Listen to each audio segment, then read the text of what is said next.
First King chapter 10.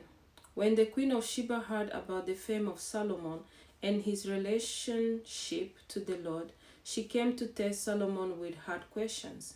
Arriving at Jerusalem with a very great caravan, with camels carrying spices, large quantities of gold, and precious stones, she came to Solomon and talked with him about all that she had on her mind. Solomon answered all her questions. Nothing was too hard for the king to explain to her. When the queen of Sheba saw all the wisdom of Solomon and the palace he had built, the food on his table, the sitting of his officials, the attending servants in their robes, his cupbearers, and the burnt offerings he made at the temple of the Lord, she was overwhelmed. She said to the king, "The report I heard in my own country about your achievement and your wisdom is true. But I did not believe these things until I came and saw with my own eyes. Indeed, not even half was told me. In wisdom and wealth you have far exceeded the report I heard. How happy your people must be! How happy your officials who continually stand before you and hear your wisdom. Praise be to the Lord your God, who has delighted in you and placed you on the throne of Israel. Because of the Lord's eternal love for Israel, he has made you king to maintain justice and righteousness."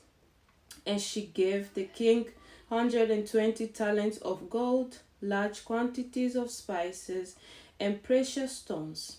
Never again were so many spices brought in as those the queen of Sheba gave to King Solomon.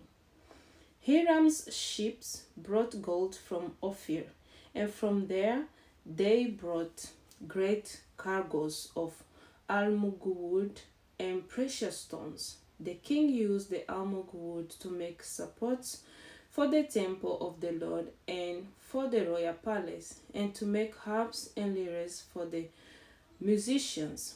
So much almug wood has never been imported or seen since that day.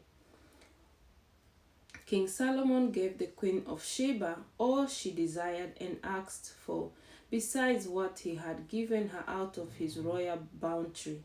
Then she left and returned with her retinue to her own country.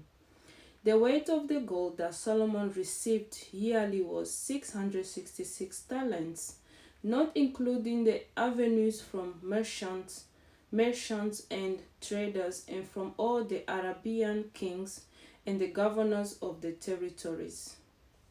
King Solomon made 200 large shields of hammered gold. 600 shekels of gold went into each shield.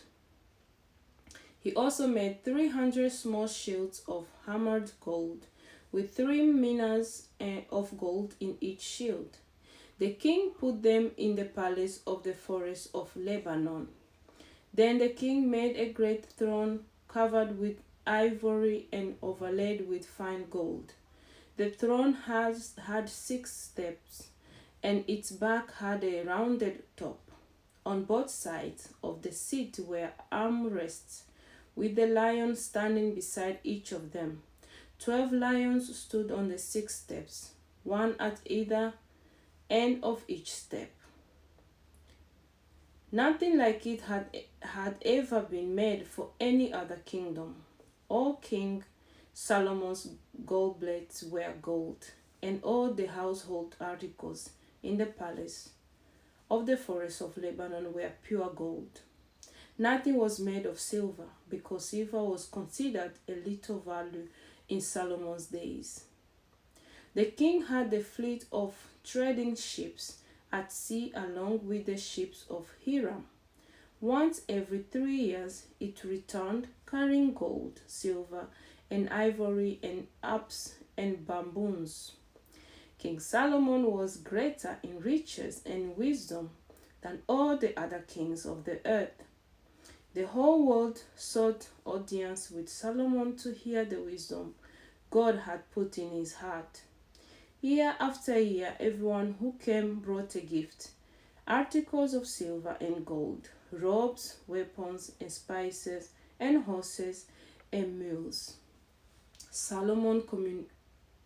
Solomon accumulated chariots and horses. He had 1,400 chariots and 12,000 horses, which he kept in the chariot cities and also with him in Jerusalem. The king made silver as common in Jerusalem as stones, and cedar as plentifully as sycamore fig tree in the foothills. Solomon's horses were imported from Egypt and from Kuel. The royal merchants purchased them from Kuwait at the current price.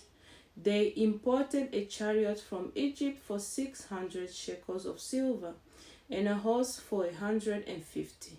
They also exported them to all the kings of the Hittites and of the Arameans.